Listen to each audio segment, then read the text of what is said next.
Do you do more good things than bad things? Are you balancing the scales? Are you working hard at it? Boy, I hope you have it right. We'll talk about that in just a second.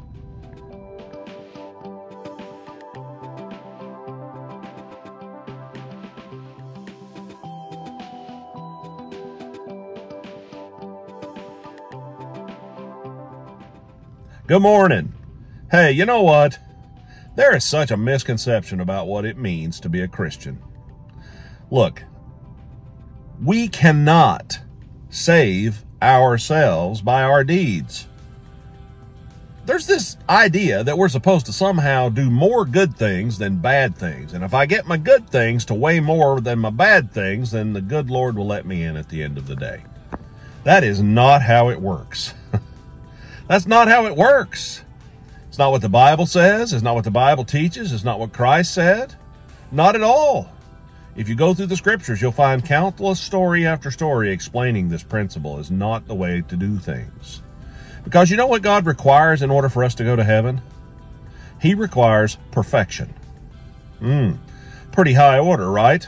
If he requires Tom Jeffers to be perfect, then I guess Tom's going to hell. Yeah. The problem is, that is the requirement. But the only way that I can get that perfect status is if I trust in Jesus Christ. Not that I helped an old lady across the street, or I mowed my neighbor's yard, or I gave money to missions, or I went to church every Sunday, or I taught Sunday school, or I was kind to my neighbors. Now, should I do those things? Of course I should. Those are our works. And those are things that we have to do. We have to have works in order to go with our faith, to show us as ambassadors for Christ and work the way that he did. We should be about our Father's business. But will those works save you? They will not. So if you are depending upon how good you are to balance the scales, you're going to be very disappointed on Judgment Day. Hear my words. It's something I see, this principle. There's such confusion about it. It's like, well, I hope I go. Well, I'm trying to do this and I'm trying to do that. I'm pretty good. I'm pretty good. No, none of us are good. No, not one. Our righteousness is as filthy rags, is what we're told.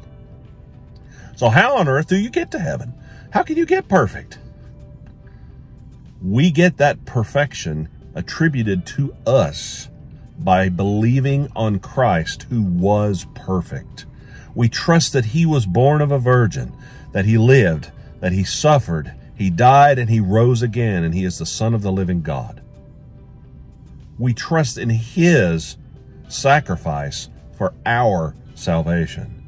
So when God looks at us, he doesn't see our sin. He sees Christ's perfection. Because when he looked at Christ as Christ died on the cross, he saw our sin instead of Christ's perfection. So our roles are reversed.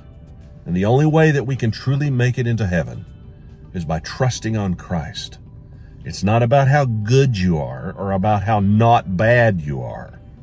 Now, we should try to be good, and we should try to be not bad. But it's not about that. You and I folk can't do it. We can't. Let's just be honest, where the rubber meets the road.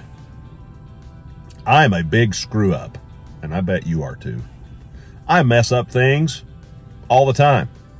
As an old farmer once said in Tennessee, that boy could mess up a 1-can milk route. Now, if you don't know what that is, back in the day, milk cans were picked up by people in trucks and taken off. They didn't have the tankers and all this stuff. It was a totally different thing. So if you see an old milk can, that's what it was once used for. So I could screw up a 1-can milk route or break an anvil with a rubber mallet. Imagine trying to do that. The point is I'm so imperfect that I could never get to heaven on my own merit. And we're told that lest any man should boast. I don't want to talk about how good I am. I want to talk about how wonderful and perfect and gracious and loving Christ is. You want to brag? Brag on Jesus. That's why we shouldn't be looking at other people and pointing our fingers in judgment. Because you don't know what their heart is, and you don't know what work God is doing within them. Certainly we can see what people do by their fruits, but in the end, it's not about how good I am. It's about how good Jesus is. Have a great day. I'm glad I don't have to rely on me. I'm glad I can rely on Christ. I hope you know him. Be kind to each other. See you next time.